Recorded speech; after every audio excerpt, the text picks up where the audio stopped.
New year, new backup recording setup for you, Myke. I've got something different this time. New month. No, new year, new backup month, recording new setup. System, new month, new system. Yeah, I think I'm a genius this time though, because some of my previous systems, they've been a bit wonky. You know, they've had various problems, but this one, it's like, oh wow, why didn't I think of this before? I've taken my lav mic and I've blue tacked it to the side of my main microphone. And this seems like it's perfect. How did I not think of this before? I don't know, but this is genius. So this is my new backup recording system. So you should be very happy.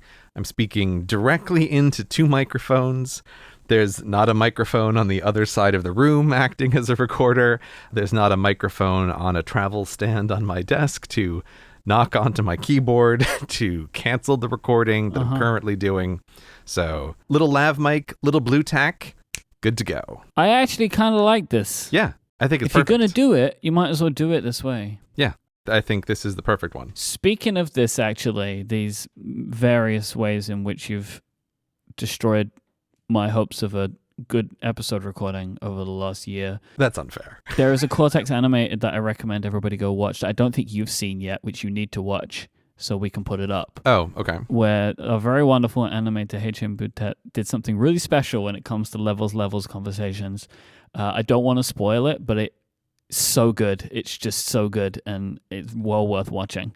But I'm really happy that it's like new Decades Dawn again. Also includes new microphone systems again. This one, mark my words, never going to change. Every year, I like to do a little time tracking comparison with you. Mm-hmm. So this, I think, first started, it was part of our yearly themes episode, but as that just got longer and longer, I've ended up pushing this out to like a thing that I do in January. This is actually different now than how we've done it in the past. Okay. Because since our last time that we looked at this, I would always bring out my toggle reports and would look at my toggle report for the year.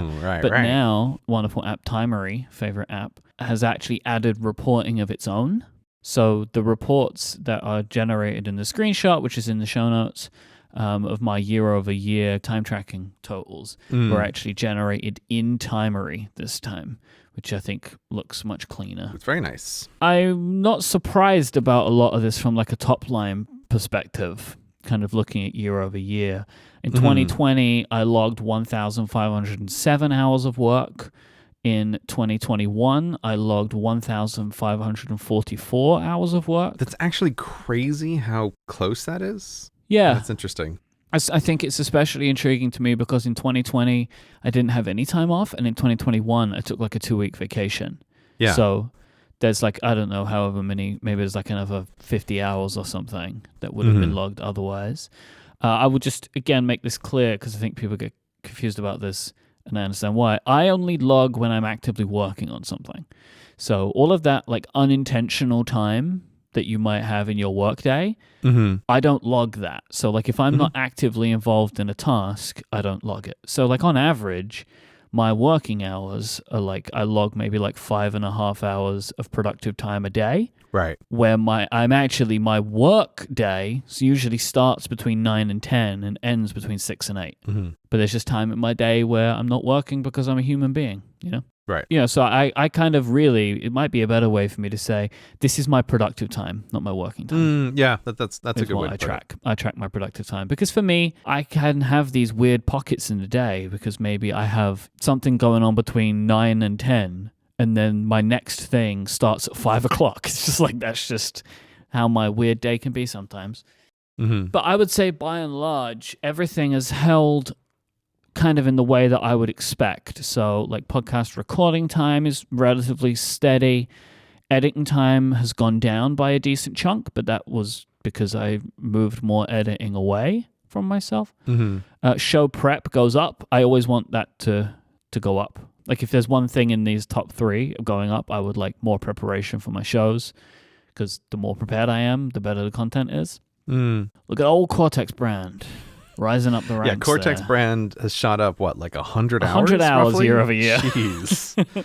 There's a load of reasons for this, though. I mean, one, I do spend a lot more time working on our business.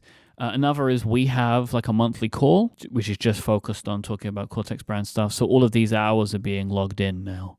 Mm-hmm. This actually did make me realize that I think I need to now start breaking out what that is into more projects. Okay, so what you want to subdivide how you're tracking Cortex brand. Because if I tracked Relay FM, it would be like 800 hours. Oh, right. Okay, yeah. Right? Where now Cortex brand, I mean, it never was, but like as I'm now doing more and more, spending more and more time on it, I'm doing lots of different types of things. Sometimes it's admin, sometimes it's product design. I think I need to start looking at separating those out. In Timery, when you like, are you thinking of having them as different top level projects? Yeah. Like, I'm actually just looking at the Timery reports, and I can't remember when you click on that little arrow next to Cortex brand. Does that just show you the logged entries, or does that show you sub projects in that entry? I mean, I think if you had sub projects or if you named them, I think it would. But I don't do any of that. Right. I tag the podcast stuff. So recording, editing, and show prep, I tag those with the related shows.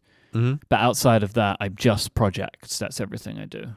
Right. So when you hit the little arrow next to podcast recording and Timery, it shows you the tags for the time spent in tags for the different time tracked, or not? I'm just curious. Oh, no, it doesn't. It doesn't show tags there. I guess that would be the descriptions. That's all of the descriptions. Right. Okay. So if like, I think you do some of this sometimes, do you? Like you write down what you're doing? I know a lot of people do this. It's like a thing. It makes sense. Like you write down what task you're up to. Yeah. I'm only asking because we discussed it a couple episodes about sort of rethinking the time tracking, which is where I am. And this is one of those areas where I'm trying to mentally recategorize the way I do a bunch of stuff.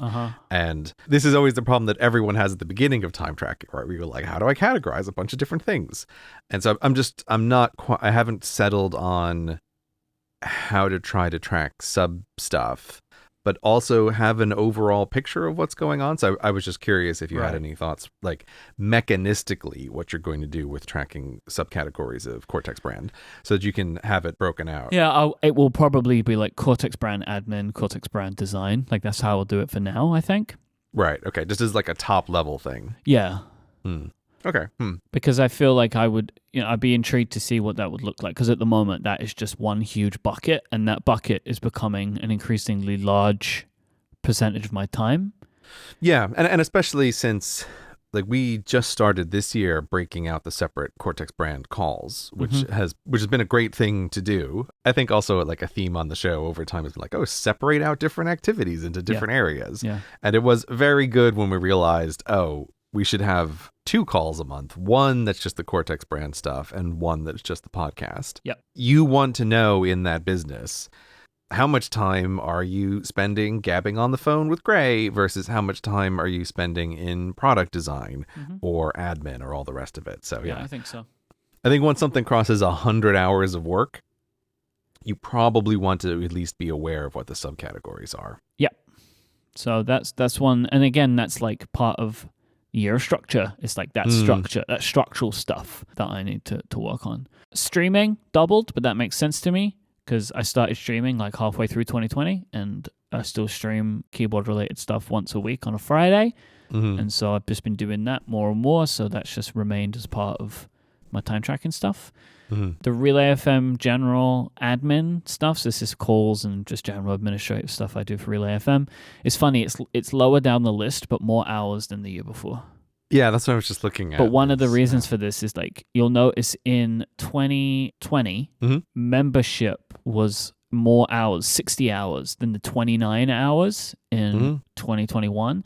So because a lot of our admin calls were actually focused around the membership program. So I would have tracked those as pure membership calls. Right. Okay. That makes sense. Right. Because we were setting everything up then. So like that's probably where that stacks differently. I like this big drop in Mega Studio, 60 hours last year and down to 15 hours this year for like setting it up, I presume is what that is. Yeah, that's setting up stuff. That's one we would definitely hope trends downward over time. Until the next one. Until Mega Studio 2, yes. Yeah, I guess so. Yeah, Podcastathon definitely took more time. I'm actually quite surprised about it though. Like I know it took more time, but considering how tumultuous the planning of the 2020 Podcastathon was, I'm surprised that it took more time to do this year. Oh, I know what this was. I know what this was. We did a lot more like streams leading up to the podcastathon. That makes sense. So those hours really racked up compared to 2020. I would like to know what you categorize as self-improvement here. I'm just curious as to what goes under that category. So this is all like year of refinement stuff hanging over. Okay. So sometimes this is like maybe meeting a friend for lunch with the implicit idea that we're going to talk about how we're doing as people, all that kind of stuff. Sometimes these conversations just occur, right? But sometimes I feel like, at least with some friends, like that's the point of our meeting or like having a call or whatever, just to like, how are you doing? Let's talk about how you are, that kind of stuff. I don't know why this has gone down year over year. I think maybe I was doing more of that. Yeah, you know what? I was doing more of that at the beginning of 2020. That was the year of refinement, right? Yeah, I was going to say that trended downward because of everything that happened in the world, Myke. You were not able to do fancy wine tasting at restaurants. But I wouldn't have included that in here anyway. But like there was just a lot of stuff that I was doing and like, you know, taking like instructional courses and things like that. And I just stopped doing a lot of it. But I'm pleased that it's still there. It's like a little more than half of where it was in 2020, but it's still a part of it, which I'm pleased about.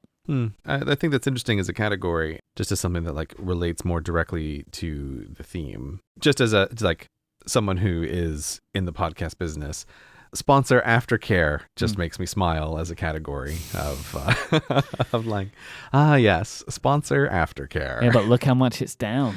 I'm very glad to see that you've dropped it from 18 hours to 7 hours. I presume that a lot of the sponsor aftercare has been passed along to others. Yes. That's great. But this isn't everything. So sponsor booking is down, sponsor inquiries is down, sponsor aftercare is down. And that would have been like, if you looked across the years, something that's trending down, which just makes sense as I let go of more of that part of my responsibility in the business to people that are better placed to do it than me. So like that's just again like a really great trend down over time, and it's going to continue to go down this year.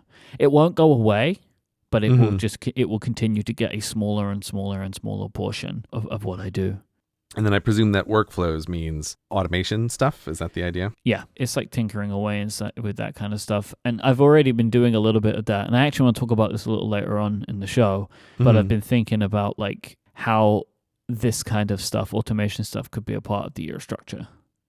I think there could be something in that I hadn't yet considered, but it's been bouncing around in my brain a little bit since we recorded last.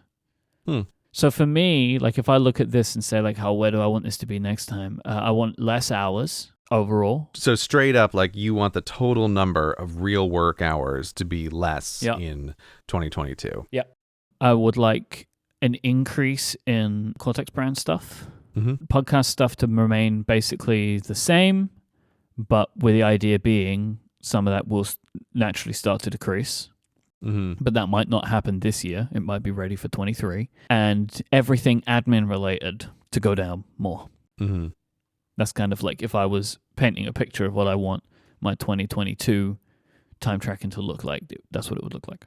I really like that because you also have a really clear top level target of this number of hours should be lower. I quite like that. I mean, for me, honestly, if it's not, that's a big failure because I mean, like part of it is, well, if I'm going to take the 20 days off that I said I'm going to take, that would naturally bring it down. Right.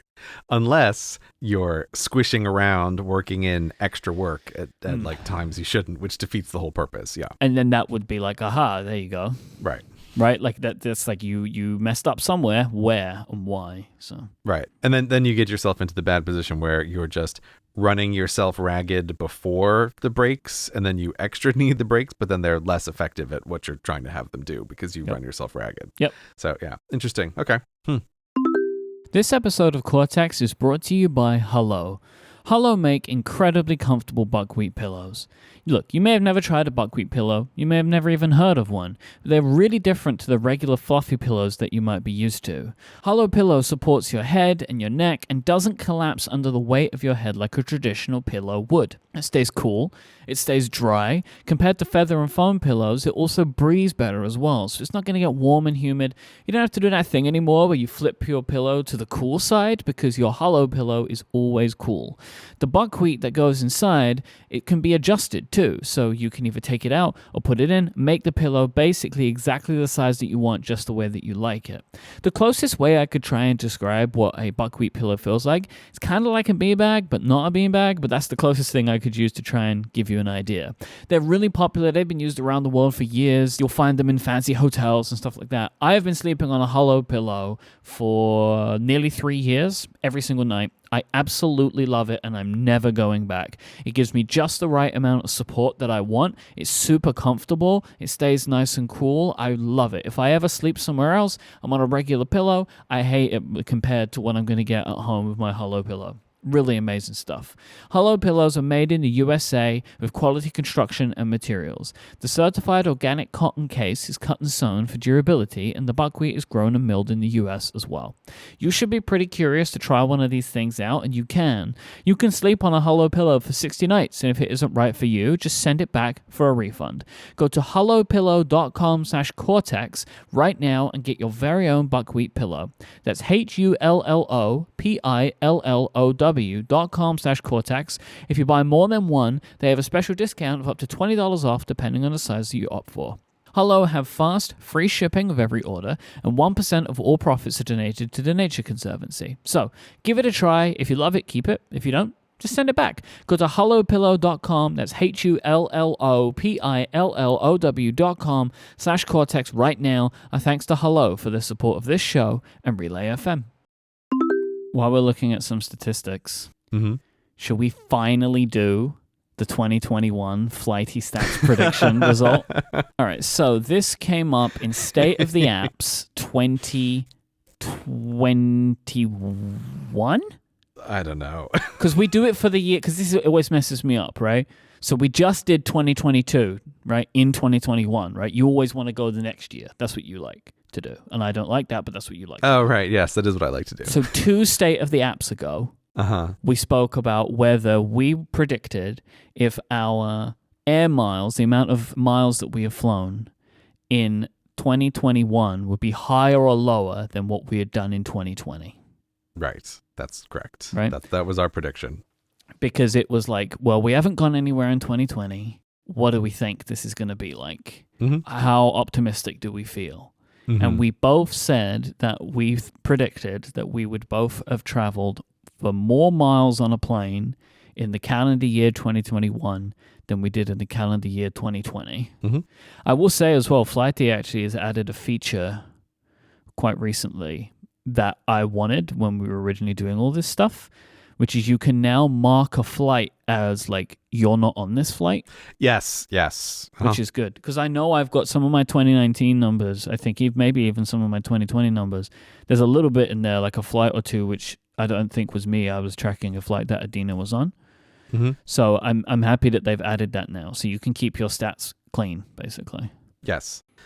And my reasoning for that bet is, I've discussed the concept before of like, don't bet against the base rate. And so my thought is this is like a combination of don't bet against the base rate and a sort of regression to the mean, that 2020, for obvious reasons, was much lower in travel than normal. And so you should sort of expect that the number is going to regress toward the mean. And I was wrong. Really? Yeah. What about the year of the voyage? Well, look, okay. So I went back and I actually, I cleaned up all of my flighty stats and I put in all of the flights from 2018 to now, because I actually really do like tracking this as just a statistic. Oh man, that's a good idea. I should do that. Yeah, because like I just wanted to know, and I started using Flighty halfway through 2018. So I went back and I like filled in everything just to make sure it was all clear and just made sure I didn't have any of those random flights that weren't actually mine. And so we can make a graph of my numbers. So starting in 2018, it was 41 flights and 2.4 times around the world. And I think 2018 might be my like peak travel year ever, maybe. Like that's quite a lot of flying for me. And then it drops to 23 flights, 0.9 times around the world for 2019. 2020 is where it drops down to 6 flights and 0.4 times around the world. And 2021 ended up at 5 flights, 0.4 times around the world. But it's basically 9,500 miles versus 11,000 miles. So I came in just short for 2021. Oh, so you were wrong then. Okay. Yeah, so I was wrong, and I'm sort of extra annoyed at this because I did mention that there's a conference that I was supposed to go to at the very beginning of January, which would have had me traveling at the very end of December. And I made a decision not to go because of basically the situation with the Omicron variant and like having to decide ahead of time, like, am I going to go? Am I going to book the flights? And I made the call not to. Yeah. But it is one of these things that in retrospect, I think I would have gone if I didn't have to make the decision as early as I did about like, am I actually going to go to this thing or not? I think you made the right decision. It was too unknown again. This is what I'm saying. At the time, I think I made the correct decision. Yeah. But if I could transmit information back in time, I would express to my past self, like, you're over concerned about this at the time that you're worried.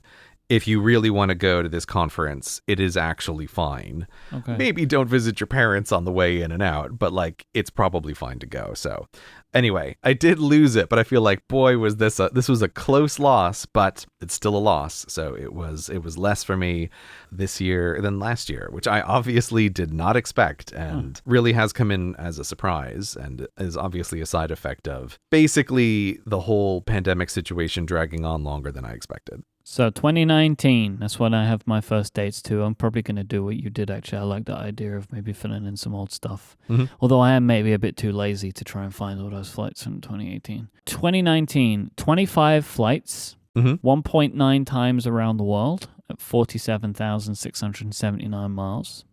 2020, 6 flights, 15,765 miles, 0.6 times around the world. And this is, I have adjusted this. I've gone in and removed the flights that weren't mine. 2021, 8 flights, 21,081 miles around the world. So that is 5,000 more. I beat it. You must have gone somewhere quite far away, Myke. I did. I went to Hawaii. Hawaii wouldn't have been enough, though. Oh, really? Yeah. Huh. We spent Christmas in Romania, and that was what I needed to tip me over. Oh, okay. I didn't. That's closer than I would have thought. I thought Hawaii on its own would have just totally blown it out of the water. No, I think I needed the extra, or at least it was going to be way closer. Because, like in 2020, we'd started the year off in LA. So, and then we did more flights backwards and forwards at the beginning of 2020. So it was it would have been closer than I would have expected. It kind of just to really make sure that I 100% hit that. I had to take that. It wasn't the reason that I went to Romania for Christmas, but sure helped. It's a nice bonus. It gives you a nice extra reason. You go, oh, great. Now I can be right in the bet. Yep. And I was right and you were wrong. Yeah. So congratulations, Myke. In a completely unnecessary, but for some reason has become very important thing for us because we've been talking about this now for the best part of 3 months, 2 months. Yeah, well, I think it's just turned out that flights have ended up as a proxy for world status. And I also think flights, for the situation that we're in, they're also a kind of interesting proxy for, I don't know if this is quite the right way to phrase it, but like semi-optional work.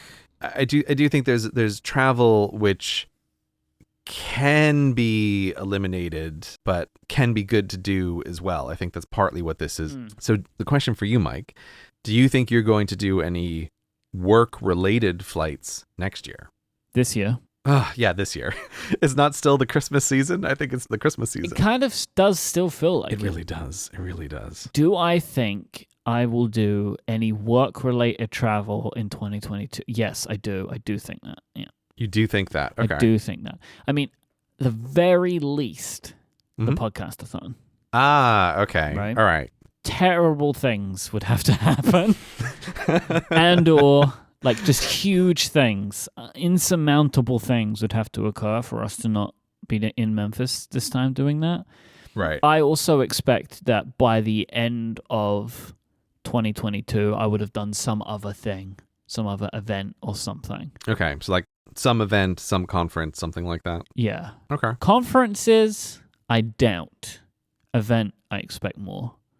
Okay. What do you mean by event? What falls under that category? I feel like sometimes you can say a thing and you're either like, you're putting something out into the world, like you're willing it into existence, or you're jinxing yourself. And I don't know which one of these this would be for me. All right. Don't let me jinx you then. That's fine. Well, I mean, I can tell you. Okay. And then maybe you can tell me if I should keep it in the show or not. All right. And then you can censor it or not. Exactly. Okay. I am hoping I'll get invited to an Apple event before the end of the year. Oh, like an Apple Media event. Yes. Okay. Surely, okay. If they're doing them, I hope that I would maybe get invited to one of them.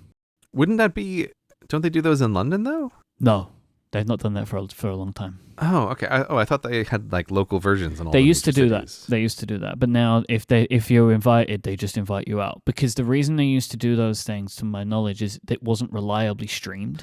And they used to have like these satellite events where they would have a video stream. I don't believe they do those anymore, because I know people that live all over the globe that get invited to go to San Francisco or wherever. So I'm hoping that if there are events, maybe I could get to go. Now, look, if there's only doing the iPhone event, I'm not going to get to go to that one. But maybe they'll do like a Mac event in November, and maybe I'll get to go. Okay, yeah. I don't think you're jinxing that. I don't think you're jinxing that at all. Because I think that's the kind of aspirational but also non-zero probability. Like, I think it's reasonable to say that is possible on your calendar. It feels much more possible now because, like, on some of my other shows, I've interviewed Apple executives. Yeah. And I get, like when they send out the press invites, I'm on that list now. I mean, all it says is tune in. But like, it's not, there isn't really an RSVP, but I didn't used to get those. Right. And so like I do get those now. So I'm hoping that when they do events again, then maybe I would be able to go to one. Yeah. I do think no WWDC, by the way. Right. If we're putting our bets on that, I don't think it's happening. Oh, yeah. I would bet a lot of money on no WWDC. I've been saying this for like a year that they wouldn't do it again. And then now it's just like, nah, who's going to be first, right? Yeah. No. Who wants to be the first tech company to open up their conferences again? Yeah, I mean, I still say if I was in charge of Apple, I would never have it in person again. I would be delighted to have this as an excuse to say we're never doing it. I would 100% not have it in person again. Oh, you agree with me? Okay, everyone else thinks I'm crazy. 100% I agree with you. No, I agree with you. I agree with you big time. Oh, okay, great. You're the first person I've heard say that. It's way better to do it virtually for everyone. I'm not sure it's better for all the participants, but if I was Apple, I feel like it's obviously it's way better for the participants. It's so much better because there's nothing going on that's taking your attention away. And it's not just available to like the 5,000 people that can afford it. It's available to everyone. Everyone gets a level playing field. Like, as long as they keep doing things to like, and it's gotten better over the last 2 years, as long as they keep finding ways to like make developers and Apple engineers have a way to communicate during that week, as long as they keep making that better to replace the labs and stuff, it's way better than going in person. I didn't realize, do they make all of the technical talks available immediately online? I didn't realize if they were doing, I guess there's no tickets. You can just see that if you have a developer account. Yeah, so like, do you mean when it was in person? So what I mean is the last one that was held online. Yeah. If you have a developer account, can you just go watch all of the virtual talks immediately? Yeah. I don't think I quite realized that. They were all just rolled out. It was like a schedule through the day, and they would just put them out throughout the day. I think they maybe all dropped at once, actually. Like, it wasn't like this one's going to be at this time. It was like, this is what's going to be on each day, and then they just made them all available, and you could just go and watch whatever you wanted. And everyone could do that. To be fair, you could do that before. I think they used to stream them in the later years, and they would have videos. But I think it's better because it's like everyone's just level playing field. The production value is so much better. Like I've never watched a session before, but I've watched some of these ones that they've done afterwards because they're just better than they were when they were on a stage. Because as well, like when they're on a stage, you'd have to sometimes fill an amount of time or whatever. But this is just like, it's a 7-minute one. It's like, whatever. Like, Yeah. that's all I've got to say on this matter. I don't know. I think it's better for them to just do it like this. You know, I understand that like people want to be in person. I get it, right? Like it was like it just bring the most amount of friends together or whatever. I'd see people I would never see, but you're just thinking about it logically. This is just a better way to do it. Like if you're the company making a decision, I think it's done. Would you bet money on Apple never doing it again in person? Like, do you think that that's what they're actually going to do or not? It depends how much, but yes, I would put a bet. Okay. You think they'll never do it again in person? Very interesting. Because I don't think it's going to happen this year, right? Mm-hmm. And that's 3 years, right? Or like 3 WWDCs. At that point, what's the point? You know? I like your whispered pitch of that. Because there are lots of guys? points, right? There's loads of reasons. But if you're making the decision, you've got to ask, like, why is this better to go back in person again? Because I, for the vast majority of reasons that realistically matter, there isn't a good one. Yeah, I don't know if they're going to do, like, I'm quite interested in this question of will they do one in person or not. I don't have an opinion on what Apple will actually do. I just feel like, man, I would never do it. I think we are multiple years away from a large company feeling confident from an optics perspective even, saying we invite thousands of people from all around the world to come here. Right. Like, that just feels... Like, I believe stuff like that's going to happen again. I'm confident in that. But I just think after a certain amount of time, like 3 years of things being a certain way, I just can't imagine it being like, oh, hey, remember how it used to be? We're just going to do that again. Like, it seems unlikely to me. Like, especially like a cautious company, especially a company like Apple, which is like, people will be like just so excited to be the person to write the story of all the people that had a minor COVID outbreak, because you know what I mean? Like, yeah, I mean, that's one of my main thoughts is like, whenever you get a bunch of people together as a company, you're just running like the risk of random downside events of just like, there's people in person, stuff can go wrong. Like one of those things is like, oh, you were a super spreader event. And so that's why I just look at that of like, man, you have a bunch of people in real life together, you're just inviting random downside events. I don't even think it's just COVID, right? I think there's going to be a certain thing that sticks around for a long time of like, it was an influenza outbreak. And it's just like, that wasn't a thing we ever paid attention to before. But I could imagine news articles written about this and people caring about it in a way we never would have cared about before. Because there's going to be all this like stuff that sticks around for a while, like contact tracing. There's just, I think that we're just going to have these things that just, they hang around for a really long time, even after we've gotten through all of this, which I still think is like a significant amount of time away. And then there's going to be, I think, multiple years at least afterwards of like these hang-on things that we haven't gotten rid of. And I just think that, like, I don't think that kind of outlook on the world gives itself to, like, hey, I'm a tech company and I'm going to hold an event. Like, festivals will come back before all of that stuff because it's like, well, music festivals, what are you going to do? They're music festivals. This is the entire business of this company is music festivals. Who's going to blame them, right? But if you're like Microsoft, Google, and Apple, their entire business is not the developer conference that they have once a year. Right. And like they've proven that it's not necessary for them. So, and then all of these other things are going to start dying off. Like E3, the gaming conference, it's gone now, I think. Like when we're recording, it's like they canceled the in-person event, which is June. And then it seems like they've canceled their online event. And like that's just going to go away now. And then there'll be other things that pop up, which is like all of the gaming companies having their own events because who needs E3? Right? It's just like there will be these ebbs and flows. And I just think that like Google, Microsoft, and Apple, They have like this sliding scale of a requirement to do this thing. And I think it goes in that exact opposite. Apple feels the least important to Microsoft, who they do it biggest and boldest because they also use it as like a sales event for their services, right? So I feel like their one, like Build, I reckon is most likely to come back out of the three of them. But I still think we're multiple years away from that because it's just too much risk. There's your aside about tech conferences. Yeah, I just find it interesting trying to make predictions, in this way. And that's when I've just thought about a bunch of like what will happen with this stuff, because I went to those Apple conferences and I can just easily imagine never going to one of those Apple conferences again because they never happen. No. And like things will change, right? Like we've thought about like, well, when we're comfortable to do so, like we would do live shows again, but they wouldn't be as part of that. Right. Like maybe we're going to do a live show in San Francisco on such and such date, which is the thing we did. So like our 5th anniversary show, I think it was maybe the biggest or second biggest live show we'd ever done. And it was just like on a random date in August. Mm-hmm. But like you can do it. And like, we're not going to put like 700 people into a theater in San Jose on like a random time. Mm-hmm. But you can do these other things. We've done live shows before. Like we'd do that. It's like stuff like that I can imagine, right? Rather than like, oh, well, the only reason we're doing a live show is because the Apple conference is in town. It's just, I don't know if I see that stuff happening for a while.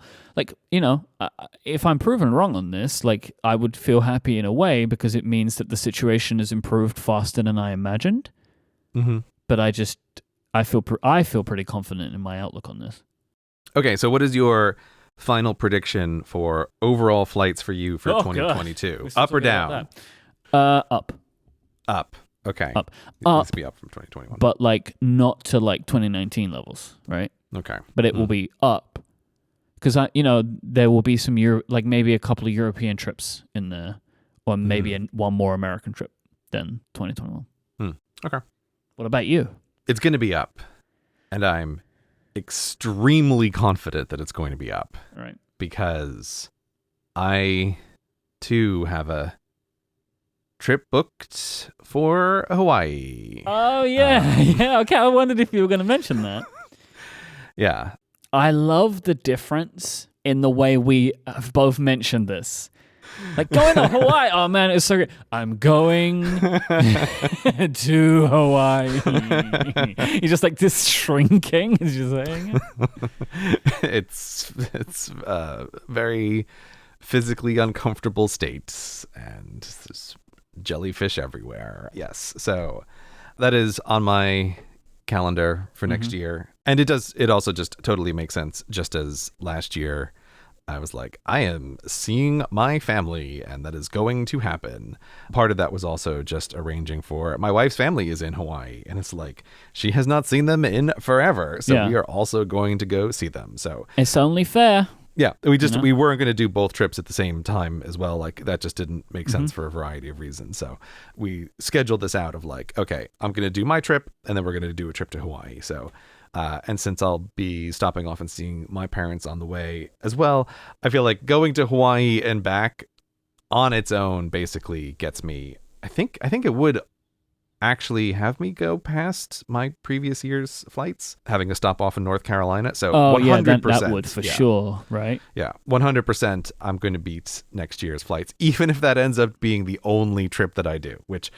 I really hope that it is not the only trip that I do, but I've got one thing alone that'll have the flights be higher than before, which I think is good. My 2018 numbers were probably too high for how much flying happens. Like, I don't think I need to do that much travel, but... No, you don't. Yeah. Right? Yeah. you don't. But the last 2 years were definitely under whatever is the optimal amount of traveling. Somewhere in the middle, right? I think we're both feeling that. Somewhere in the middle is what we would prefer. This episode of Cortex is brought to you by Fitbod. It's super normal for people to start considering their health and fitness around this time of year. But look, between balancing work, your family commitments, and everything else you got going on, it can be hard to make fitness a priority. What you need is a program that works with you, not against you, and that's why you need Fitbod.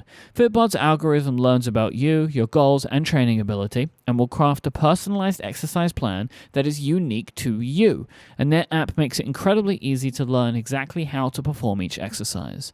Personal fitness isn't about competing with other people. You don't need to, and you don't want to, look to others and try and stack up against them, try and be what they are and do what they do. What you want is something that works for you. We're all different. And that's when it's really going to stick. When you see the results that you're looking for, and Fitbod uses data to create and adjust your own dynamic fitness plan. You'll have instant access to your own personalized routine in their fantastic app, so you can make progress on your goals from anywhere. What I love about Fitbod is the app. The way that it works with my Apple Watch. Recently, it had a great new redesign, and one of my favorite things that they added. So they have these really wonderful HD video tutorials. They show you how to do each exercise, which I find a big benefit, so I can actually see how to perform them. But in the new update, these videos have multiple angles, so you can see exactly how to do it, and maybe you're missing something, maybe you're looking in a mirror and you want to match it up. With this new update, it's so easy to do. Everyone's fitness path is different, which is why Fitbod does so much work to make sure that they customize things exactly to suit you. They make sure to learn from your last workout so your next will be even better, whether you work out twice a day or twice a week. Fitbod even tracks your muscle recovery to make sure your plan is balanced with a variety of exercises to make sure that you're not overworking anything. Personalized training of this quality can be expensive, but Fitbod is just $12.99 a month or $79.99 a year. But you can get 25% off your membership by signing up at fitbod.me/Cortex. You'll get those brand new HD video tutorials which make it a breeze. The Fitbod app integrates with your Apple Watch, Wear OS smartwatch, and apps like Strava, Fitbit, and Apple Health as well. So kick off the new year right and get your customized fitness plan at fitbod.me/Cortex, and you'll also get 25% off your membership. That's fitbod.me/Cortex for 25% off. Our thanks to Fitbod for their support of this show and Relay FM. Speaking of travel, I wanted to give a piece of follow-up about travel focus modes. Because if you remember, some time ago, I think this may have also been in State of the Apps. Yeah, it was, because that was where you really wanted to talk about focus modes, was during State of the Apps. I set up my travel home screen for my trip, and I just wanted to say it worked great. Oh, great, yeah. The idea of a travel focus mode, that did not work out for me, because I have decided the focus mode system by and large is not what I want because of how tricky it is to maintain. What do you mean? So with the focus mode system, right, you are starting with no one can contact you, no apps can get through. And then you have to manually add in all the things you want to get through. I would prefer it the other way around. I would prefer to remove things. The people part, I would like to add people, but to remove apps as being able to notify me. Because let's imagine I have a travel focus mode that I set up. And then in 2 years' time from when I set that up, I have a new chat app. Like there's the Slack replacement that everyone's using, right? And I go traveling, but I want that app to still get me. But I don't remember I need to add it into the focus mode as like being allowed to notify me. Like, just the idea of me having to remember every app I might possibly want and adding it in doesn't work for my brain, where I would prefer to be like, hey, I don't want to hear from you while I'm doing this, and then remove it from the focus mode. Yeah, I was just quickly looking, and I'm actually surprised that there isn't a way that you can just do that. They don't let you select all apps. Exactly. There's no option where you can just say select all, add all of them, and take them off. And that new stuff will just come in as normal until you tell it no. Like that's what I would want. That just creation process just fits me better as someone who's moving around and that's just what I would prefer. I do just want to pause though. Like I'm fairly certain, although now you're making me doubt myself, that I think that when you do add a new app, it will put like not an interruptive notification, but it will put something on your lock screen the first time you get a notification saying like, hey, do you want this to come through or not? I think that's the time sensitive notifications thing, which is a whole different kettle of fish. Right. So right. I would prefer that. You're right. However, the focus mode that I have, that I use the most, or the two that I use, the fitness and the recording ones, they're great. I'm happy that they exist, and they're not going to change because it's like during these times, I don't want to know anything except maybe this one thing. So that's great. Mm-hmm. But the idea of having a travel focus mode for me, it's just too complex. And I just use Do Not Disturb a lot more often. Mm-hmm. But I ended up really loving travel home screen. Okay, what'd you put on it? And I ended up with that travel home screen being my home screen for the entire time I was away. Because originally for me, it was just going to be, hey, while you're moving around, right? But I ended up basically having a combo of travel and vacation home screen together. And it ended up, I added a couple of things to it from the last time. I added Carrot and Fantastical to that, which made sense for me for when I was traveling. But other than that, it remained the same. It was like I had my Tripsy and Flighty as widgets, and then I added Carrot and Fantastical on top of those. I had my notes stack of widgets with like the relevant trip that I'm on, the Find My ones for my AirTags, and then just camera, Instagram, maps, the wallet app, messages, Slack, the airline that I was going to be using next, and then like a relevant app. So like, for example, when we were going to Disney, I had the Disneyland app on there. What about the tides? Were you tracking the tides? Wasn't tracking the tides this time, No. but if I ever need to track the tides and see whether is it Eastbourne is receding or not, then I know I could add that into a stack for that very important info. Okay, great, yeah. So I really enjoyed the travel home screen. So that was a good addition that I'm going to keep using. Yeah, it is quite nice to have something like that for when you're just in that different mode. Mm-hmm. And it's interesting to hear that it's still useful to you just as the home screen, even if it's not the complete focus mode. Yeah, I wasn't expecting to have it to the whole time. Like for me, it was like you're getting on a plane today. Here's your home screen. But it ended up being just the right amount of stuff and the right amount of information for when I'm vacationing. Have you set up any more focus modes since we last spoke? It's one of those things, I've been playing around with it more, right? But I don't have anything really concrete to report. The only, I find myself, as always with this stuff, you immediately start wanting more features instantly. And one of the things I was thinking about is like, oh, just like I can change all these apps on my home screen, I immediately also want the computers to be able to be different too. I was thinking about that. I'm like, oh, it would be nice if I could kind of change the way my computer desktop works when the different home screens come up. So no, I haven't done anything that's really concrete to report with the focus modes, but I mean, we could talk about this a little bit later, but I've found myself like, sort of like we discussed last time with the themes, I feel like I'm still really in the middle of this. This is one of these things I can really feel my brain like churning over a bunch in a way, and I just haven't quite resolved where it is that I'm going to be with this. I hope that they're going to add more to it at WWDC. But I doubt it. I was like, oh, that's something I would not bet money on. That's almost, that phrase, I kind of wish I would stop saying it. Because I feel like I'm always just setting myself up for disappointment. Like, they will add something to this feature, but it'll probably be in a couple of years. It's not year-over-year iteration on this, I doubt. Yeah. Apple's not great at improving a new software feature 2 years in a row. I feel like they have a really terrible track record on that. So that's definitely a lesson learned from multiple WWDCs. The only thing I can think of where they've done this consistently is Shortcuts. Every year, Shortcuts gets some new stuff.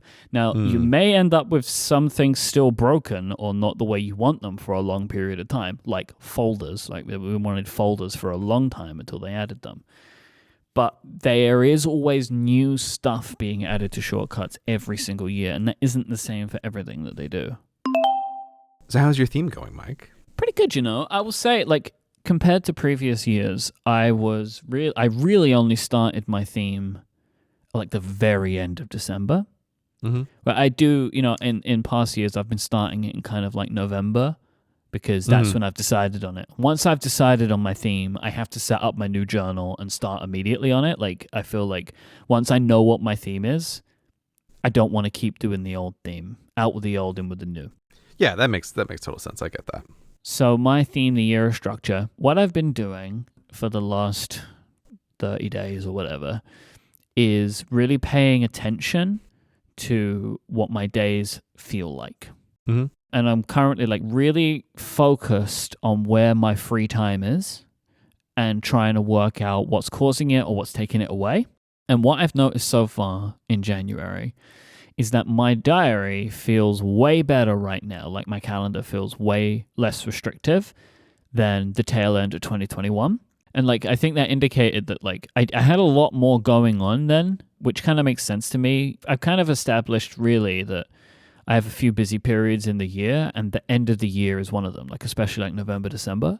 Mm-hmm. And this is mostly dictated by like Apple events and the podcastathon, things like that. So, you know, I'm recognizing now, like, 'cause I'm paying attention, that, okay, this time of the year, less going on. I'm also calmer and, like, still feeling the good effects of time off, so less tense. Mm-hmm. So, like, that's been helping a lot. And what I'm trying to focus on at the moment is what I am enjoying about having that space, as well as why it's there. And then when I'm recognizing that I have some free time, making the most of it in some way, whether that's just doing something for me, maybe it's playing some more video games, or maybe it's spending the time to sit down and draw out some product ideas, or sit down and think about some show topic ideas, that kind of stuff. So like I'm trying to make the most of it so later on I can remember and stay focused on why I want to make sure I have this time, right? So like I'm being conscious of it right now, so spending that time well. So if I allow myself to start drifting in the opposite direction, I can feel bad about it. It's like, no, you like that, remember? So this is what you... Because again, it's like one of the things that I am aware of and I know I got to do is cut things, right? I know I have to cut things out. The problem is I don't really want to do that. Like I don't want to cut projects out because I love all the things that I do. But I know that if I don't, I'm going to end up back in the situation that I was in, but worse. So I know I need to do that. And so by proving to myself why this is good to have this extra time in my days, it will help me make the tougher decisions down the road, I think, about what that's going to be. And I am coming to terms more with the fact that I'm going to have to do this, like more than a month ago from now. Is January, you have more free time in January just because your recording schedule is lighter? Like, is that what's actually causing you to have more free time like this? I mean, my recording schedule is mostly the same throughout the entire year with the occasional blip, but it's all the other stuff that's around it. Okay. You know, whether it's like big episodes or like additional planning and or like it's also, a lot of it is for me, it's not actually a lot of the time, it's how I'm feeling and how that affects everything. Like if I'm feeling more stressed, everything's worse, you know, et cetera, et cetera. Yeah, that's true. And what I'm also trying to do at the moment is to be more intentional about the time that I have, whether it's like doing nothing, but making sure I'm aware that I'm making that choice, or doing something with that time. So it is going back to that intentionality stuff that you've spoken about a bunch. But it's like, it's totally cool if I'm just going to like rebuild a keyboard, but just be aware of the fact that this time is like a gift for myself rather than just like spinning around on my chair in the studio and being like, what shall I do? You know? So I'm being a little bit more careful with my calendar and trying to structure things more correctly. You know, like if I have two things that are going to take up a bunch of time, try and put those on the same day rather than different days, because I lose one day, not 2 days. Like I had a family thing and I also wanted to have lunch with someone, and I decided to put those on the same day because they wouldn't have overlapped anyway. But that means, well, that's 1 day lost, not like over half of 2 days lost. Right. And then something happened recently which was really like reinforced everything. It had a bit of a work drama, just like a whole thing. Some paperwork got messed up and we had to fix it, but it was like a load of ramifications from it. And it took up an entire day of my time. Now, it just so happened that that day had nothing on the schedule. So I was able to fix it in 1 day with a clear head. And if I would have been busy, especially unnecessarily busy on that day, it wouldn't have been taken care of so easily, because it was one of those things where it's like, issue has been highlighted, I can do this thing, pass it over, but then I need to be around to talk through more of it later on. and I don't know when that's going to be in the day. And like, if I wouldn't have been like empty that day, it would have been way more stressful, more of a nightmare. And so like, it was just another thing that, again, if I'm thinking about it, it's like, all right, why did this go well for me? Well, because I had the time and space to handle it. So this is like, at the moment, I'm really in that, like, this is what I was talking about, the exploratory phase of what this theme is going to mean. Like, the difference in my 2022 theme to my other themes is like, I usually go in and I'm like, right, I know what I want to do, and now I'm going to go do it. Like, or like day one, I'm doing it.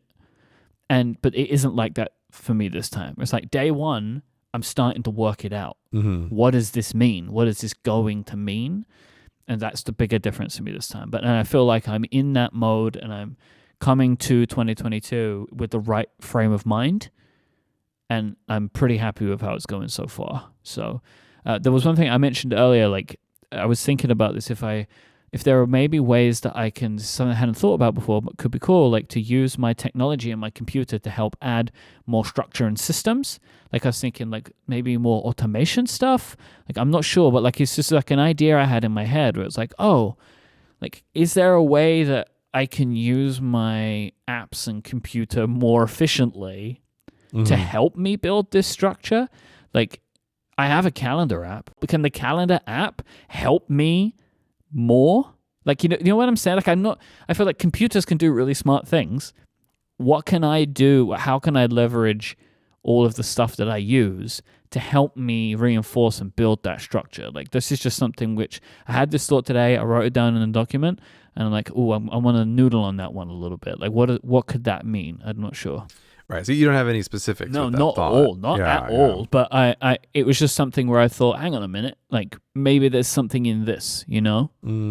Because like, you know, like we have so many friends like David Sparks. It's like, I feel like David's computer just like can run his entire life for him. Like just like presses one button on his Stream Deck and he's got like an entire day planned out. And like, I figure like just maybe if I took 1/10 of what David and Rosemary do in automators, like maybe I could make this a little bit easier for me. So like, that's just something I'm considering a little bit more. Yeah. I mean, I think that's always something that is more of the dream than the promise. I'm really resistant to jankiness. Right. Yeah. Like this is the issue of, I feel like critical skills for becoming good at automating things are also identifying what actually is automatable. Yeah. In most normal circumstances for normal jobs, the number of things that are actually automatable is unfortunately smaller than you initially think it is, because you do run into this issue of computers need things exactly the same every time. And you just don't realize how many tasks aren't literally exactly the same every time.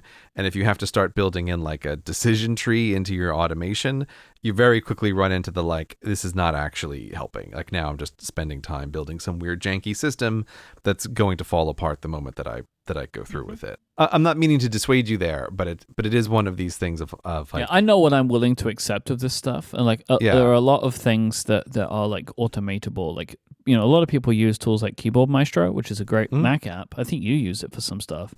Yeah. And some of the stuff that Keyboard Maestro can do is like, oh, we could place your windows for you and move them around. But what I don't like about it is you see the computer doing it, and I do not like that at all. Why don't you like that? Because that's so satisfying when no, you see I the hate computer it. just doing something. I for hate you. like pressing a button and then like everything's like moving piece by piece in front of you. It just feels like, to me, if I accidentally bump the mouse, I've deleted my entire hard drive. You know, Right, like this is how these things make me feel. So like I tend not to tool around with them too much. So this is kind of like I'm pretty hesitant to things that. It's why I like shortcuts, honestly, because it's doing things in like an approved way and not doing things in a weird way. It's like why I've really gravitated towards shortcuts. And like, don't get me wrong, it has its own jankiness, but it's like agreed upon jankiness. Where something like Keyboard Maestro, like at the moment where an app is pretending to be my mouse, I'm like, I don't know, man. That doesn't feel right. Like, I'm not sure if you're supposed to be allowed to do this, you know? And so like that I kind of feel like I can draw a line with it sometimes. But I know that these tools can also just be used to run scripts and stuff, and I'm cooler with that. And so, I don't know, I'm toying around, I'm playing around.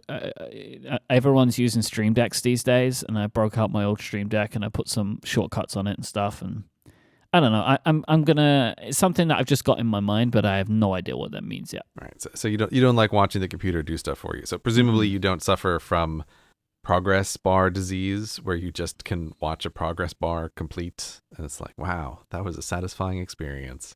Wait, is this a thing that you enjoy? Or... I literally have to tell myself sometimes, hey, you can't just watch this progress bar complete. I will totally zone out and just watch a very slow progress bar complete. And it's like, wow, that was great. Jeez. No, don't do that, dude. That's a terrible use of your time. I mean, if you want to know where your taste in video games comes from, I think I found it. My God. I will do literally anything else than watch the progress bar. I want to do literally anything else, but I constantly have to remind myself, like, don't do that. It's like when you load a bunch of footage into Final Cut, it creates like 100 progress bars, each of which are the program transcoding the clips that you've just loaded in. I have to make sure I walk away from the computer because I'll just watch every single one of them. It's like Christmas. It's like, yeah, it's like that's the worst use of your time ever. This is literally what the computer is supposed to do. It does this, and you don't have to sit here. So that's why it's just funny to me. It's like, oh, watching Keyboard Maestro move stuff around is the most satisfying, but Myke hates it. It's funny, like, because with the progress bar thing, it's like, I would understand that more if, like, you couldn't do anything else on your computer at that moment. Mm-hmm. But, like, you could just, any other app, yeah, anything else, you could just select any of them and do anything else. Yeah, but it's hard. It's hard to look away. Turns out. It's like, oh, wow. 13%. 14%.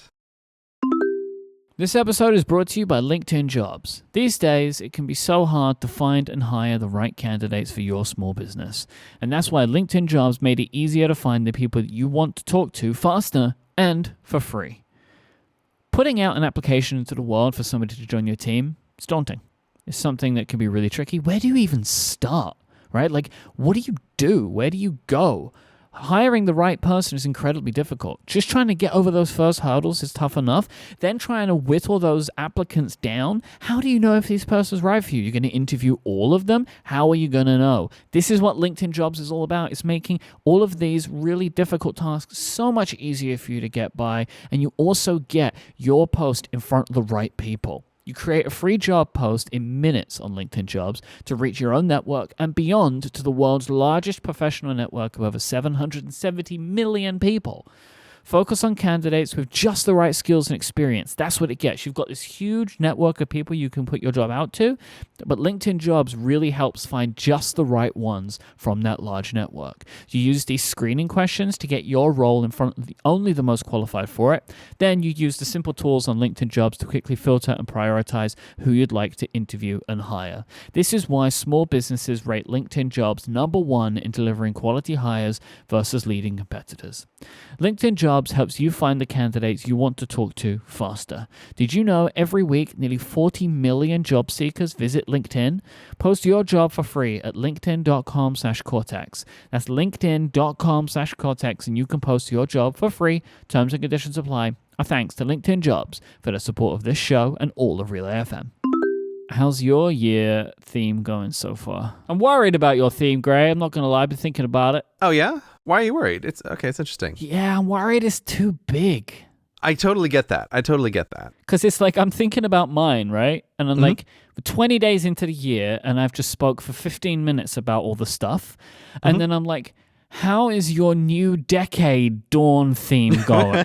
It's like, if we're looking at the decade, it's like a minuscule percentage if it's completed so far. Yeah, so I'm actually I'm looking at it in a little bit of a different way of that. Like, I'm not trying to, the framing isn't like, oh, what percentage are we through the decade, right? Like, I need one of those like that horrible Twitter account of % of year complete, and it's like, god damn, I hate you. We went through this before. We ended up finding the app. Yeah, I meant to install it on my computer, and then after the show, I was like, you know what? Don't do that. No, but we just realized. I wish I would have known this at the time. You would have just stared at that app for the rest of your life. Yeah, that's why I haven't installed that, right? Be like, what happened to Gray? Oh, well, he found this. He found this application that could tell him 70 years into the future, and he just couldn't break his attention from it. So yeah, I'm not thinking of like a progress bar filling in the decade. Like I'm really not thinking about it in that way.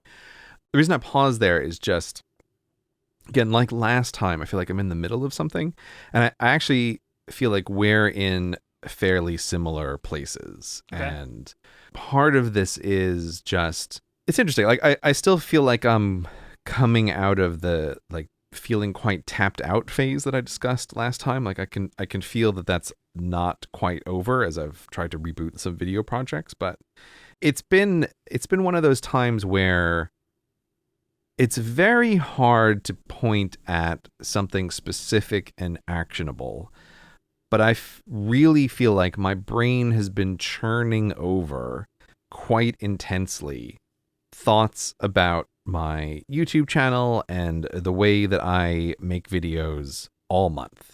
Like I feel like some part of my brain is really busy on this, and the reason why I'm not concerned about the theme being like New Decade's Dawn is I feel like it actually gives me a bunch of space to feel, hey, think about what this means for a while. And I have a bunch of thoughts about the way I want to do videos in the future that are forming out of this.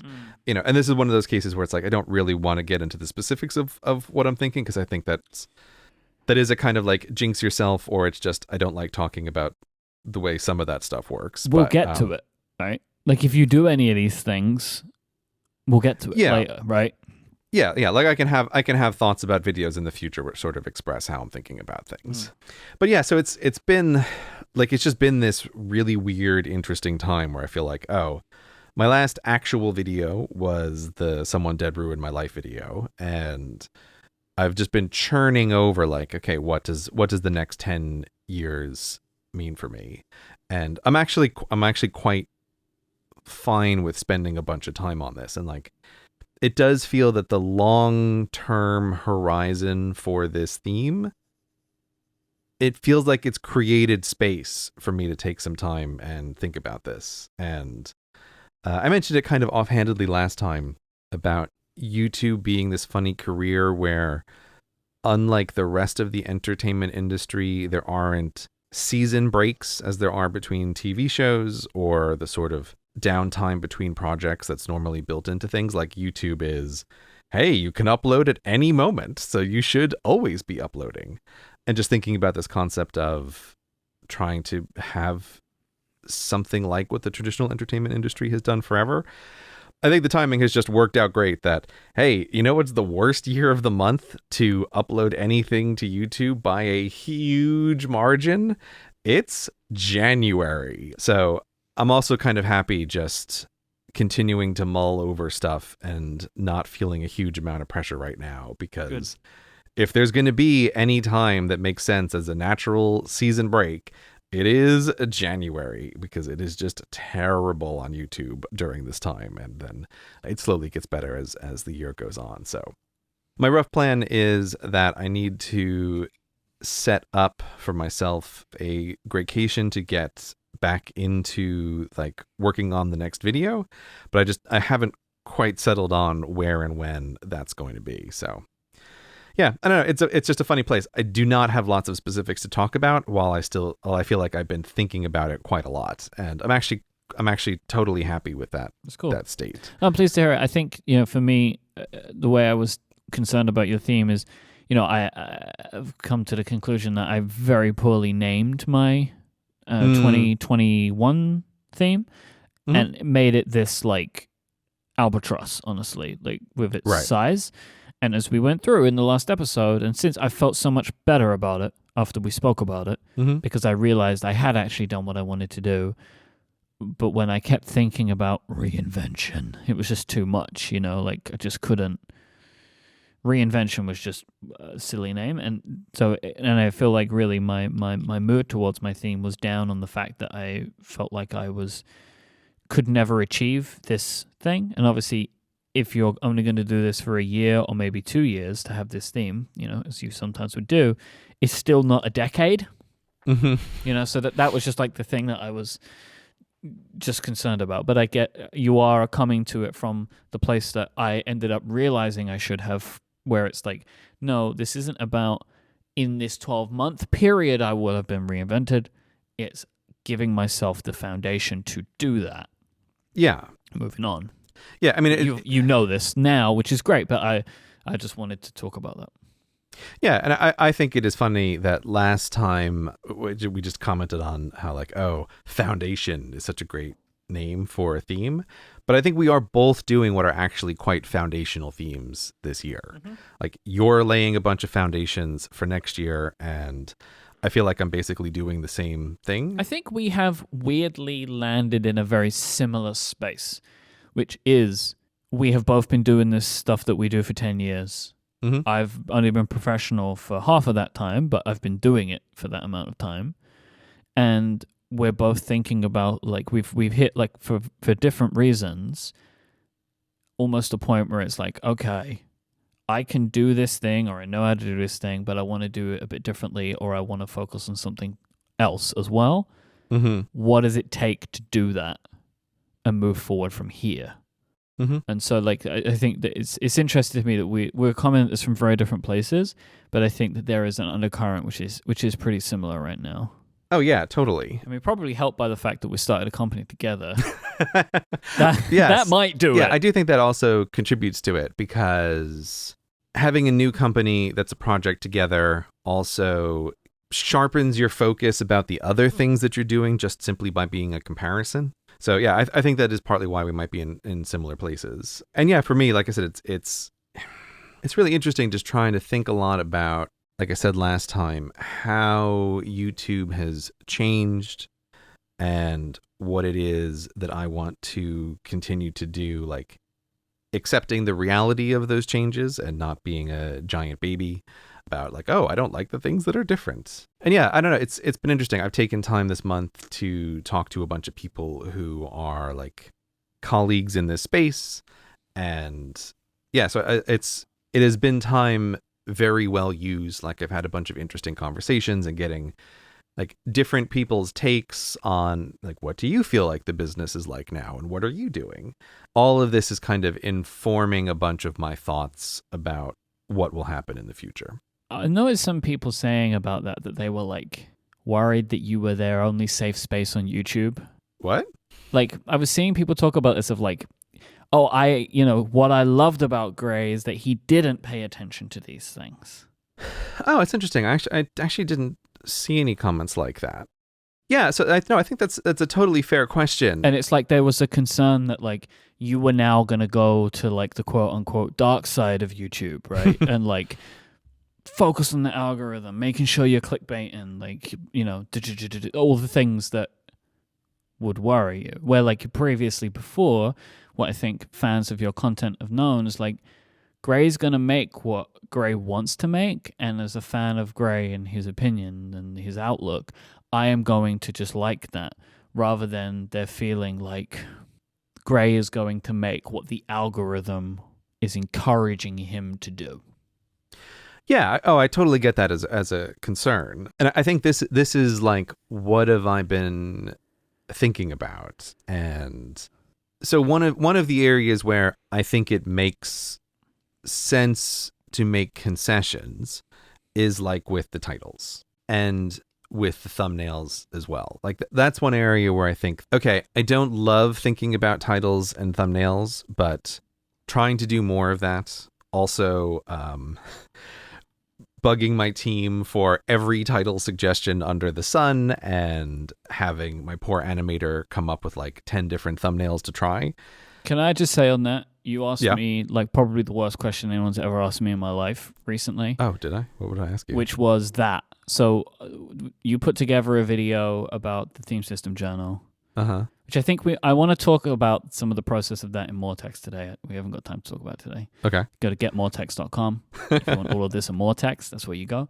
But you said to me at one point, give me as many title suggestions as you have. And I was like, I don't know how to do this. And I was like trying to say stuff, and they were all shit. every single one of them. And I knew it, but I felt like I had to contribute because we were like really trying to get this video posted. And I'm like, well, let me just try and say something. And they were so bad, but it was like, I feel like I got to say something. Oh, it was terrible. Never ask me that question again. Oh, right. Yeah. But you also see like how surprisingly hard it is. Oh, it's so hard. I mean, look, that's why we title the episodes of our shows the way that we do, which is by and large either from a very strict format of like state of the art, like, in just a year, or it's something funny one of us said in the episode.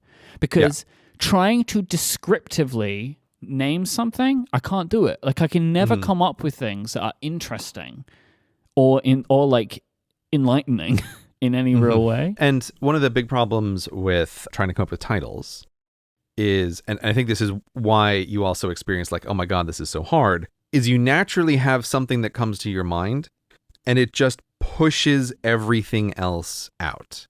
Like it becomes very hard to not think of things that are just variations on the concept that you already have in your head. And like, that's not actually what you need. You need things that are legit different, like totally different takes on what the title is. With a couple of colleagues, someone was trying to name something important and I was helping a couple of people out in like a big brainstorm session.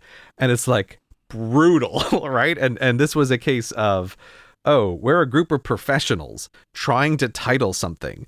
And the just pure minutes of silence on a joint FaceTime call as we're all looking to the ceiling trying to like throw out different ideas is very high. There are no bad suggestions except all of the bad ones that you're all going to give and judge each other about. Yeah, totally. It's like, 100. Wait a second. How many subscribers does this guy have? This is the best he can do? Yeah, and it's amazing like how tough it is. But so like to feed into that, this is one of these things where accepting the realities of the way YouTube works, it does make sense to spend more time on this really unpleasant task of trying to just come up with a larger list of titles. And I think one of the thoughts I have is like, okay, trying to come up with better titles is good. But I still feel like the thing that I just can't live with is titles that spoil the most interesting thing about the video, or where it's like, I feel that title makes the video worse in some way. Right. And for me, the canonical example of this is Metric Paper, where my title, like Metric Paper and Everything in the Universe, 100% performs better as a title. But I did decide to change it back to Metric Paper because I think the experience of watching that video without knowing that something else is coming is a way better experience. And so this is where it's like, I think people overestimate that when you like consider something, they think it's a larger factor than it necessarily is. And so this is one of those cases where it's like, oh, I changed the title. This title performs better. YouTube likes it better. But I just think it makes the video worse. And even though from a pure spreadsheet perspective, the better performing title that spoils that something is coming will get this video more views, I do think there's some intangible quality of the kind of people who like my stuff will experience this video better with the less descriptive title. So it's not like I'm just 100% running an A/B test on all of the titles and just going with whatever is the best title that YouTube likes. This episode is brought to you by our friends at Squarespace, the all-in-one platform to build your online presence and run your business. From websites and online stores to marketing tools and analytics, Squarespace have got you covered. They do the best stuff. I love it. They combine cutting-edge design and world-class engineering to make it so easy to establish your home online. Whether you want to showcase your work with a portfolio, publish a blog post, promote your business, announce an upcoming event, set up an online store, Squarespace has got everything you need to create that beautiful modern website. You start off with one of their professionally designed templates, use drag and drop tools to make it your own, and you can customize the look, the feel, the settings, the artwork, the logos, the colors, the products you have on sale, and everything in just a few clicks. It makes it so easy to get started and get your project out to the world. Every Squarespace website is optimized for all the screens that it's going to be viewed on. Your content will automatically adjust so it looks great everywhere. You get free unlimited hosting, top-of-the-line security. There's nothing nothing to patch or upgrade. They have dependable resources to help you succeed, like 24/7 customer support. You can get SEO tools, email marketing tools, and register a domain name as well. Squarespace are the number one for me. I have been using them for over 10 years now for my projects. When I want to get something online, I don't want to spend a couple of weeks working through how do I even get this all set up. I go to Squarespace, I get it all out there, and I can put it out to the world. You can try it for yourself right now. Go to squarespace.com/Cortex. You sign up for a free trial. You don't need a credit card. No credit card required. And when you're ready to launch, use the offer code Cortex and you'll save 10% off your first purchase of a website or domain. That's squarespace.com/Cortex. You can build the entire website and see how it looks. Then when you're ready to launch it and sign up, use the offer code Cortex and you'll get 10% off your first purchase and show your support for this show. Our thanks to Squarespace for the continued support of Cortex and Relay FM. But thinking about content that's produced, I think one of the things I've been thinking about a lot in the modern entertainment industry is I think that there's something like in economics, there is sometimes this concept of where like the middle gets cut out of products. And I do think this is something that you see in the modern world increasing in a lot of product areas where whatever it is, it's like a physical object like a chair. It's very easy to buy a super cheap chair, and you can find very expensive, very nice chairs. But over time, chairs that are in the middle are increasingly difficult to find. And that happens because you just sort of get economically pushed towards it makes sense to make chairs at scale cheaply. And it makes sense to make chairs for people who really care about chairs and are willing to spend a lot. But there's actually, as your options increase, weirdly, there are fewer people who want chairs that are somewhere in the middle. And I think there's something like that that's kind of happening in the entertainment industry and the online video world as well, where I don't mean this in terms of length, but I mean this in terms of content, of like stuff that's in the middle, it misses the mark. And that's kind of something that's been on my mind. Like, one of the thoughts I've had is that last video I did about the Tesla road trip. I feel like that actually ended up being a video that is a good example of a video that's in the middle. Was that video a vlog about my trip? No, it wasn't a vlog about my trip. Was that video a video about the details of the like current state of the Tesla autopilot system? No, it wasn't really that either. And so, unlike when I look at a video like my sharks video, which I really like, which is like, boy, hey, you want to know about these shark statues? This is like the video about these shark statues. Everything you could ever want to know. Right. Everything you could ever want to know. Right here. Right. And so, like, that last video of mine, for various reasons, like, I did want to get it out as fast as I could. I made a bunch of decisions about it. I was very aware of like, oh, I've got a couple of options of the way to go with this one. And that one, to me, like, it just misses the mark. And it misses the mark because it's this middle product. It's sort of a vlog, but not really. And it's sort of some information about the Tesla autopilot system, but not really. And I think it would have been a better video if it was more of one or the other.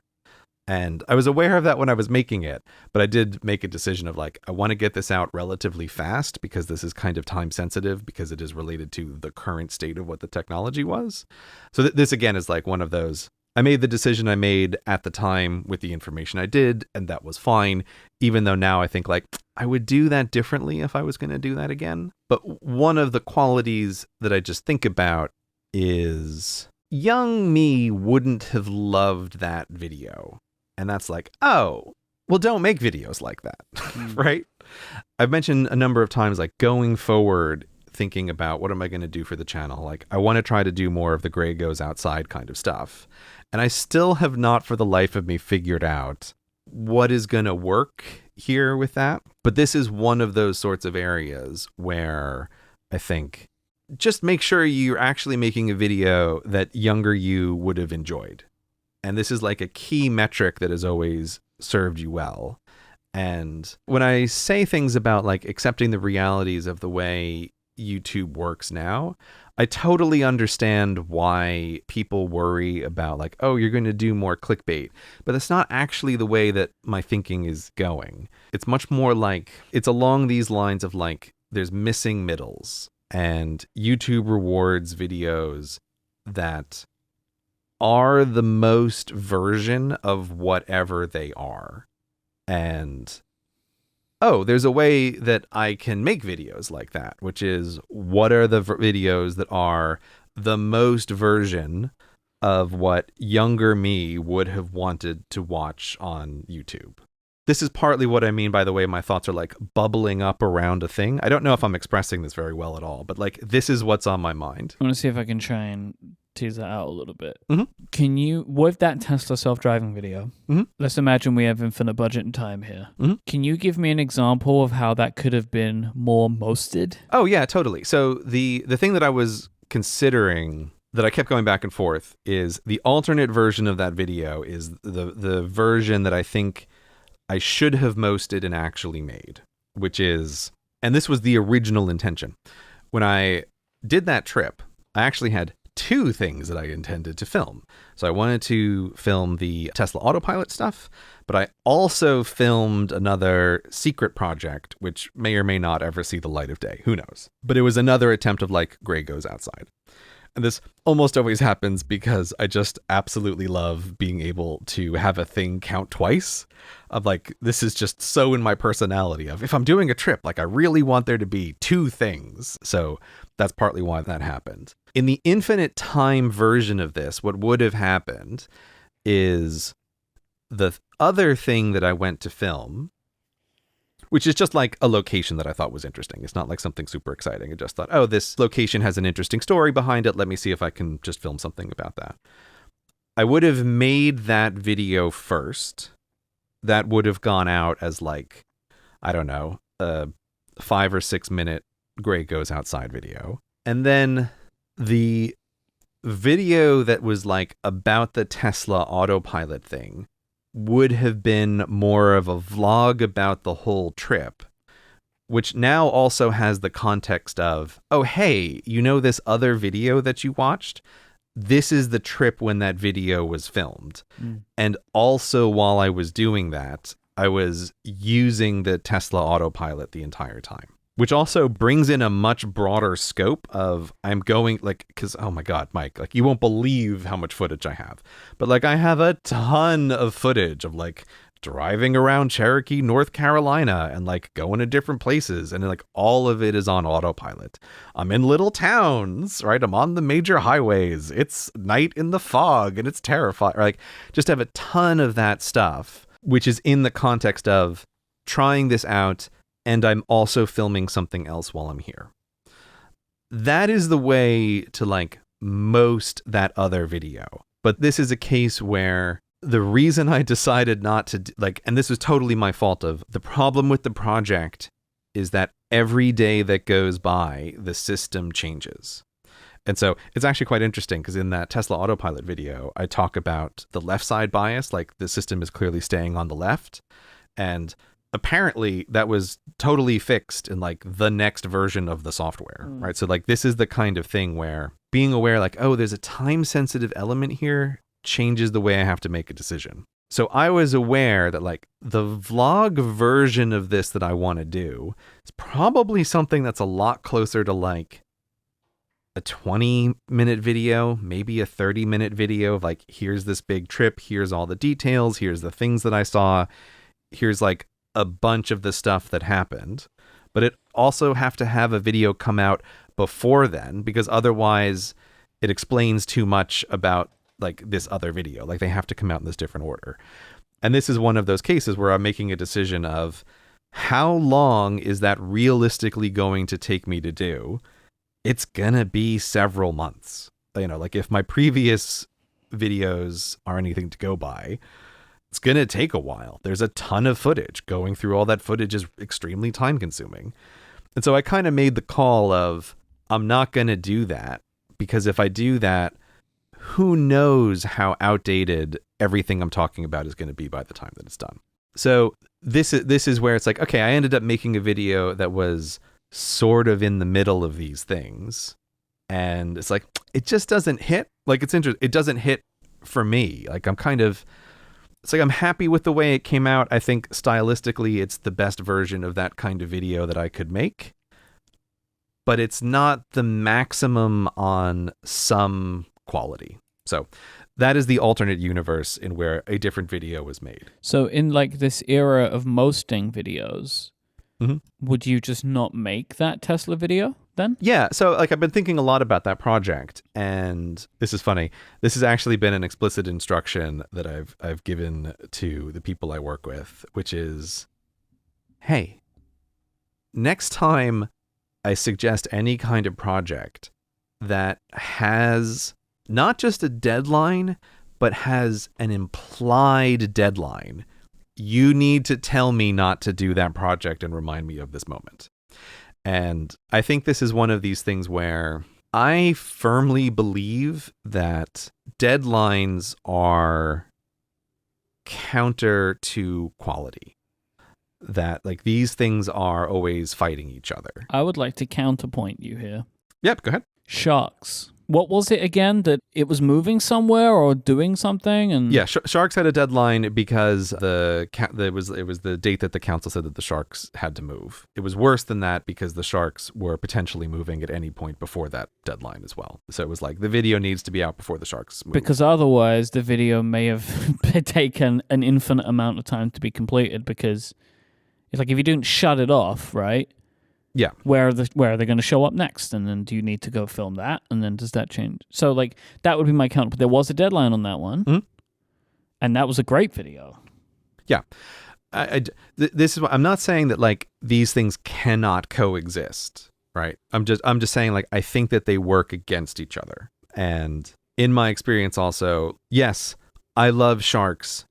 I literally never want a project to be as miserable as that was again.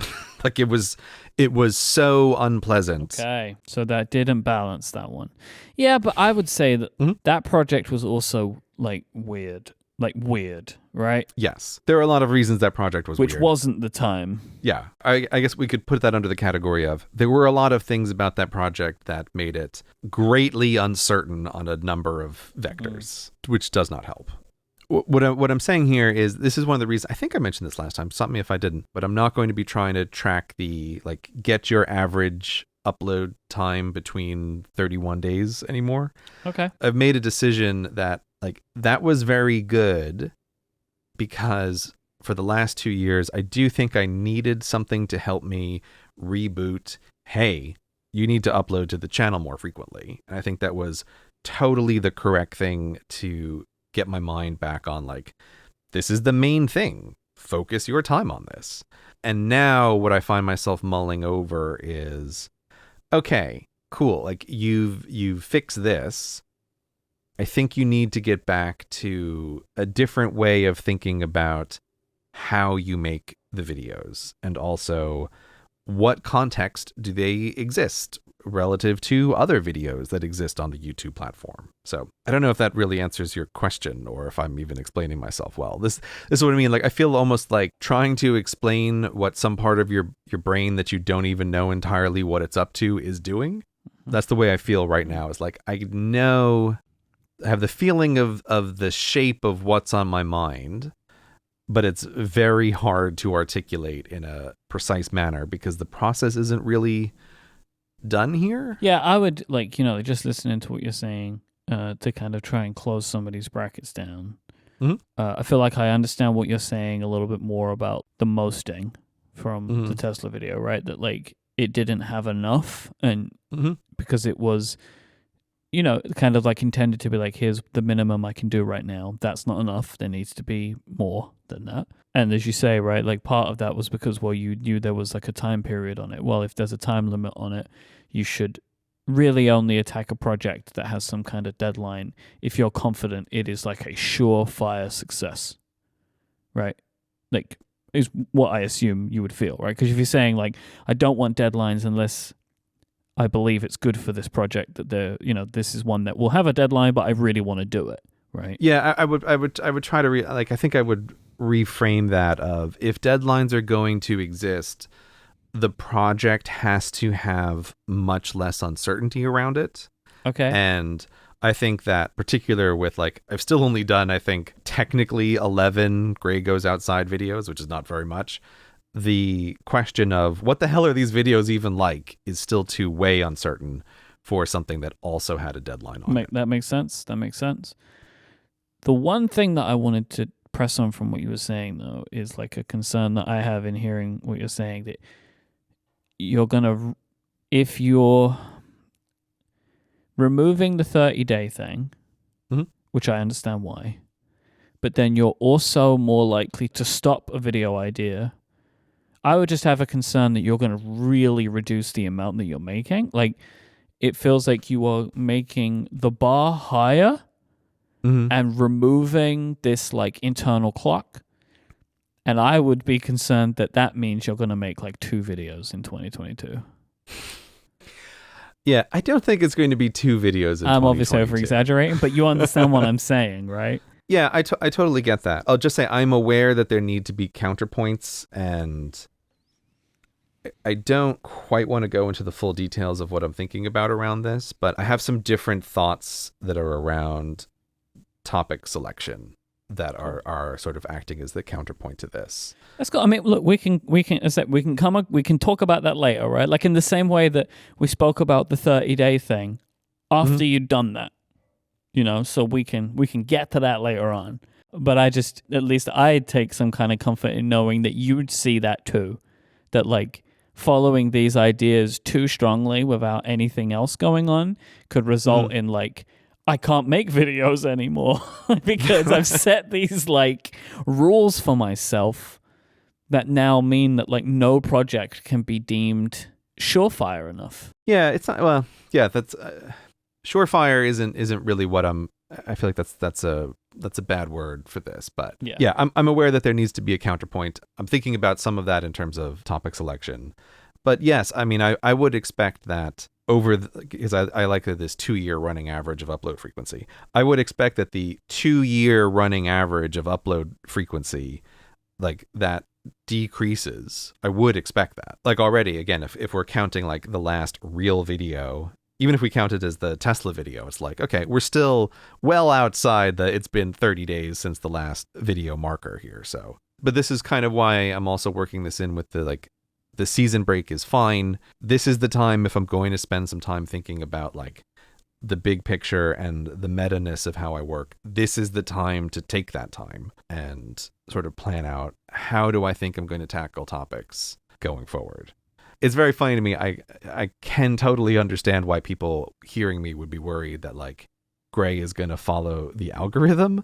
But if anything, I don't quite want to say it's the opposite, but I do think it might be more not in that direction than people would expect. Yeah, it's taking what it wants, but only giving it some of it back. But it's not ignoring it.